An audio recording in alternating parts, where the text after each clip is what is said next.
Alright, in today's video, we're going to be talking about the Broken Branch King and Queen that you fight in the Darkmoor questline. This is a quest that you do early on, that is main line that you do in the Arcanum when you're doing the whole Arcanum questline and whatnot, to kind of just like save that zone and etc. But you will have to defeat the Broken Branch King and Queen, and they do have some cheats as well as there are some badges tied behind this boss. So I thought, hey, I'll spend some time and dedicate a video just like how I did for Mr. Stone. I thought I'd dedicate a video just for this boss as well, because there are certain gimmicks in this fight. Of course, if you're in a team, they easily are bypassable, but for the people that do want to get the badges or are trying to solo this, hey, maybe you need some help, and that's the whole premise of this video. So we'll talk all about this. But to get to the Wingen room, that's the dungeon, it's like in the lower areas of the Arcanum. So whenever you interact with like the interface and you go to like that dark area in the Arcanum, that is where you're going to be doing this dungeon. And there are multiple fights in this dungeon. You do have 2 mob fights, which I don't have to really go over too much because there's not really bosses or anything like that. They're just, rank and file mobs, pretty easy to deal with. If you're in a team of 4, the basic explanation is just doing mass feint, scald incendiate. That's just how it always is. And if you are in a team that isn't doing scald incendiate, just blade stack the last person and then have 1 person mass feint and just do a wall or AoE. Right, I'm just using storms and fires as an example. If you don't have either of those on your team, you can still use a myth. You can still use a myth or a death hitter and just use a wall or AoE on these mobs. They're not that difficult. If you're gonna one round them, they're really not that difficult at all. They do have some like cards in their deck, of course, that apply weaknesses and whatnot. But if you're killing them round 1, and if you do have turn prio, of course, if you are in a group or an adventure party, you don't really have to worry about that. But if you are solo, I wouldn't really blade too much against these mobs. I believe both fights actually are death, so they do have like the golem spells in their deck that have chromatic weaknesses. So what I would just do is probably aura or bubble, and then after that just follow up with the hit. And if you don't kill, just follow up with another hit.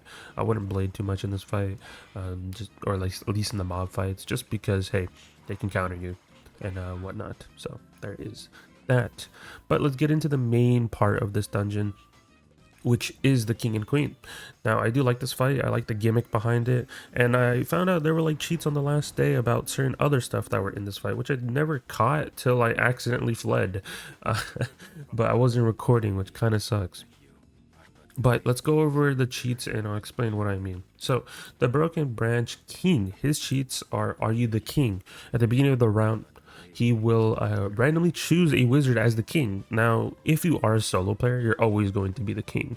If you're in 2, one of you guys might be the king. I haven't found out if there's a certain way that he chooses the king. I think he just randomly chooses it, and hey, I could be wrong. But every time I went in there with different amounts of increments of HP and whatnot, he always just chose the king randomly. I don't know. Maybe there is something that I just don't know. Very plausible. But he just randomly chooses it. Then another cheat line he says is my strongest piece. If the queen gets defeated before the king will remove the minus 100% brace placed on him. And you might be wondering, what brace are you talking about? When we go over the queen's cheats, you'll see what I mean. And then he also has a cheat called check. And if you are in a team of 4, what I've noticed, I don't know if it's the same for a team of 3 or 2, but in a team of 4, at the end of each round, he will just cast a universal 100% trap on the king. So whoever your guys' king is that he chose at the beginning of round 1 will always get a 100% universal trap on them at the end of the round. Now, if you're solo, from my testing, it's at the end of every 3 rounds, but I just don't know how it is for 2 or 3 people, so just putting that out there. But if you're solo or in a team of 4, it's going to be 3 rounds if you're solo, and then if you're a team of 4, it's going to be every round. Then he also has the cheat called checkmate, which will play a part in some of the badges, is if your king is at 10% HP. I've tried my best to get like different increments of HP, but I've only noticed this at 10%, which is he will cast a 200% universal trap on the king. Now this will replace the check cheat. So before he was doing 100%, but if he sees that you're at 10% HP or lower than 10%, he will start saying checkmate instead of check, and that trap is going to be a 200% trap now. And then he has a unique cheat, which I didn't think that they would give this boss this out of all the bosses. As goes the king, so goes the kingdom. Now, if the king on the wizard's team that he randomly chose as the king has been defeated, or you just decided to flee the fight when he chose you to be the king, the boss will proceed to cast a 100% max HP meteor, defeating all wizards on the field. So if you're trying to get this badge or whatnot, when we go over the badges for a certain king and whatnot, and you get decided as the king and you flee and you come back, it will check every round. If that person that was the king does not have that like stun block on them, he will just annihilate the whole team. So if you are trying to go for badges and whatnot in this fight, I wouldn't recommend fleeing every time the wrong person gets the king, because everyone on the team will just die. At that point, just have everyone reset. That is just my honest take about that. Now let's go over the queen stuff, and then we'll go over the badges and whatnot. So the queen's cheats as follows. The queen protects her king. At the beginning of round 1, Broken Branch Queen will cast a 100% stabilize. I know like on the other cheat I wrote brace, but I'll probably change it in post editing, but it's stabilized on the king. Now it only lasts a certain amount of rounds. I don't know why they did this. I feel like it should just be a 999 aura, because the fact is she redoes her cheat every 6 rounds because the aura runs out. But the thing is, you don't get an opening to kill, because once it runs out at the beginning of the next round, she'll just cast it again. So there's no reason for her to just keep casting it when they could have just made this a 99 aura and just made it very simple. And then she has another cheat, not while I still stand. Now, if you try to replace the king's aura with, like, for example, a attenuate, or like an or like just any conditional spell that like puts an aura on them, queen will cast this cheat and just reapply, and simply just reapply the aura. So that's her basic gimmick. And then her other cheat, which will be helpful for solo players, is the king has fallen, so fall we all. If the king gets defeated and the queen is still alive, the queen will proceed to cast a minus 100% max HP sacrifice on herself, and she will just kill herself in game, respectfully.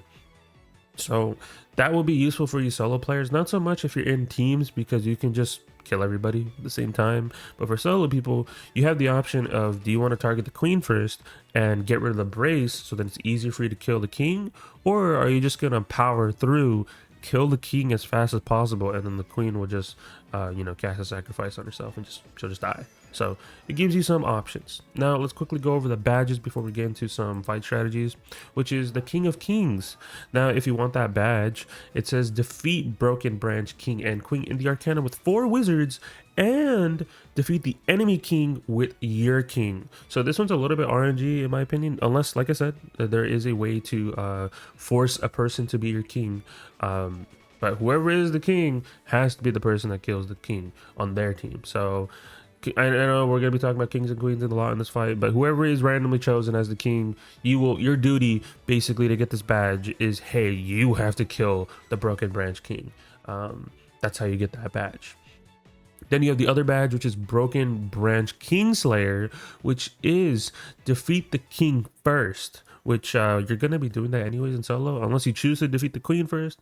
I mean, hey, all power to you, but you get that badge just simply for killing the queen, or killing the king first. And then you have the annoying badge, which is the one that's going to be a tad bit annoying to get in this fight, which is Checkmated Checkmate.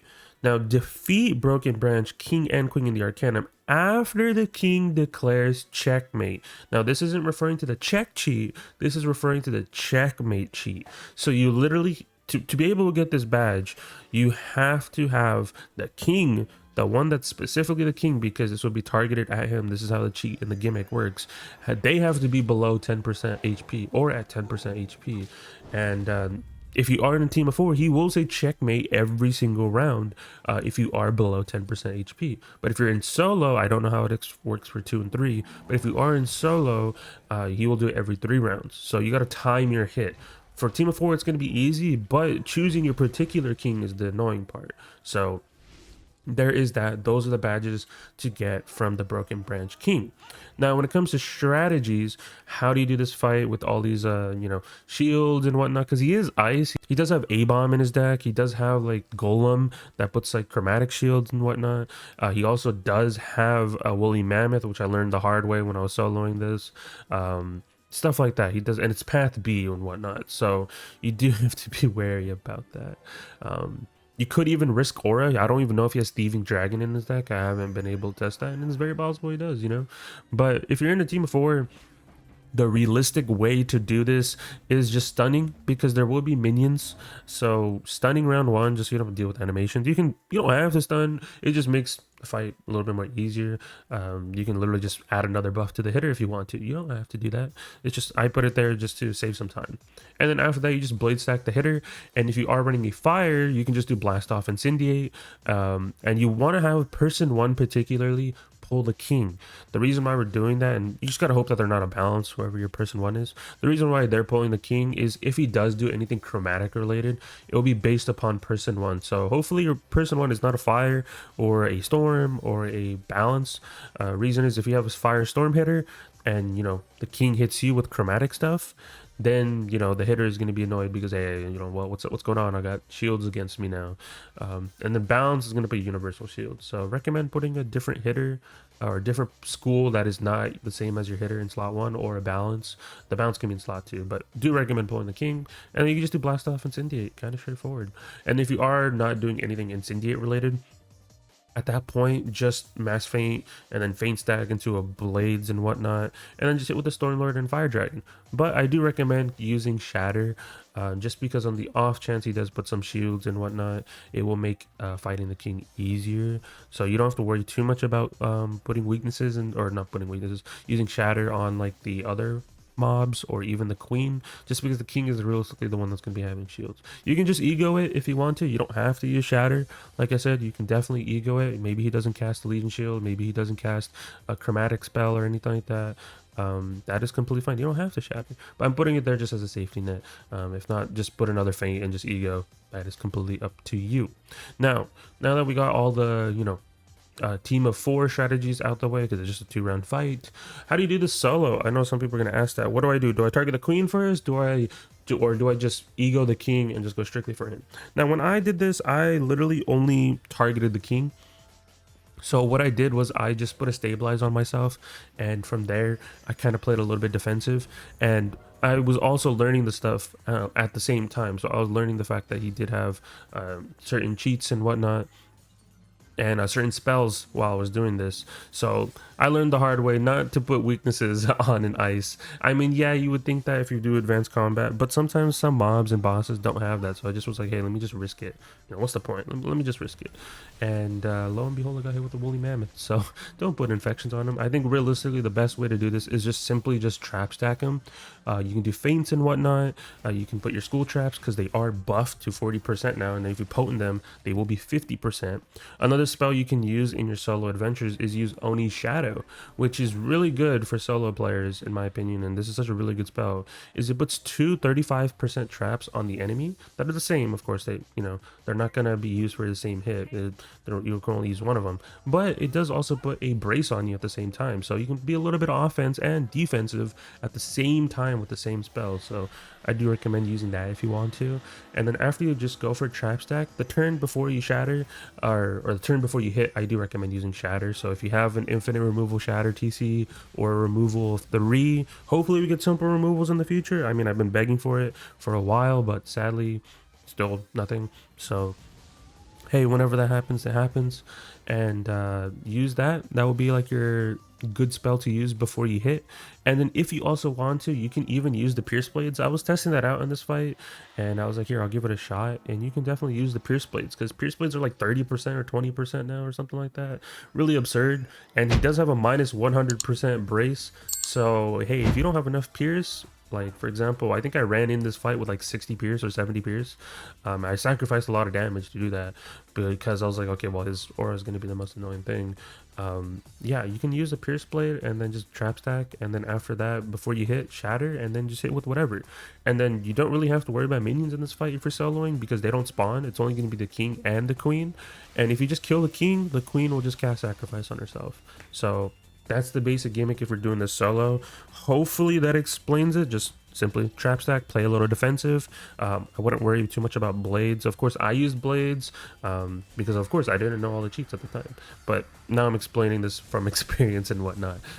So there is that. Pretty easy to do, and good luck getting your badges from this fight. I mean, you're going to have this fight anyways because it's mainline, but hey, thought it was worth making a video about it. Why not? But that is it for me. Leave a like, subscribe, all type of stuff, and I'll catch you guys in the next one. Peace out, guys.